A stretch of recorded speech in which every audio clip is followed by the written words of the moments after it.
പല ആളുകളും തറാവിഹ് നിസ്കരിക്കുന്ന വിഷയത്തിൽ ജാഗ്രത പുലർത്താത്തവരുണ്ട്. തറാവിഹ് നിസ്കാരം വളരെ ഗൗനിക്കേണ്ട വിഷയമാണ്. തറാവിഹ് നിസ്കരിക്കുന്നവർ മറ്റൊരു കാര്യം, കുറെ കറാഹത്തുകൾ ചെയ്യുന്നുണ്ട്. നമ്മളൊരു നിസ്കാര സുന്നത്താ നിർവഹിക്കുന്നത്, അതിൽ തന്നെ ഒരുപാട് കറാഹത്തുകൾ കടന്നു വരുന്നുണ്ട്. അത് പാടില്ല. അതെന്താ ശ്രദ്ധിക്കേണ്ടത്? സ്ത്രീകളെ ശ്രദ്ധിച്ചോ നല്ലതുപോലെ. ഒന്നാമതായി നമ്മൾ നിയ്യത്ത് വെക്കണം. നിയ്യത്ത് വെക്കാതെ നിസ്കരിച്ച നിസ്കാരം ബാത്തിലാണ്. നിസ്കരിക്കാൻ നിൽക്കുന്നതിന് മുമ്പ് ഓരോ 2 റക്അത്തുകളിലും നിയ്യത്ത് വേണം. അത് പ്രത്യേകം മനസ്സിലാക്കേണ്ടതാണ്. ഇത് മിക്ക ആളുകളും ശ്രദ്ധിക്കുന്നില്ല. എഴുന്നേക്കുന്നു, കൈയ്യൊട്ടുന്നു, നിയ്യത്തൊന്നുമില്ല. അതുകൊണ്ട് കാര്യമില്ല. 20 റക്അത്ത് ഒറ്റയടിക്ക് നിയ്യത്ത് വെക്കുക, അത് പറ്റൂല. കാരണം 2 റക്അത്ത് കഴിയുമ്പോൾ സലാം വിട്ടുന്നതോടെ നിസ്കാരത്തിൽ നിന്ന് ഒഴിവാകുകയാണ്. ഒഴിവായാൽ പിന്നെ അടുത്തതിന് വേറെ നിയ്യത്ത് വേണം. അപ്പൊ തറാവീഹിൽ നിന്നുള്ള 2 റക്അത്ത്, തറാവീഹിൽ നിന്നുള്ള എന്ന് പറയാം, തറാവീഹിന്റെ 2 റക്അത്ത് അങ്ങനെയും പറയാം. എങ്ങനെ ചെല്ലിയാലും പറ്റും.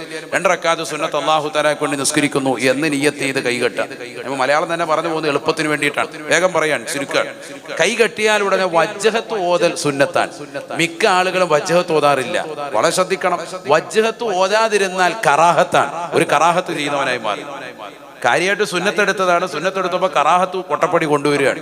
അതുകൊണ്ട് നിർബന്ധമായി ശ്രദ്ധിക്കണം. സഹോദരിമാരടക്കം ഒറ്റയ്ക്ക് നിസ്കരിക്കുന്നവരായിരുന്നാലും ഇമാമിനോടൊപ്പം നിസ്കരിക്കുന്നവരായിരുന്നാലും എന്ത് സുന്നത്തുണ്ട്? നമുക്ക് വജ്ഹത്ത് ഓതൽ സുന്നത്തുണ്ട്.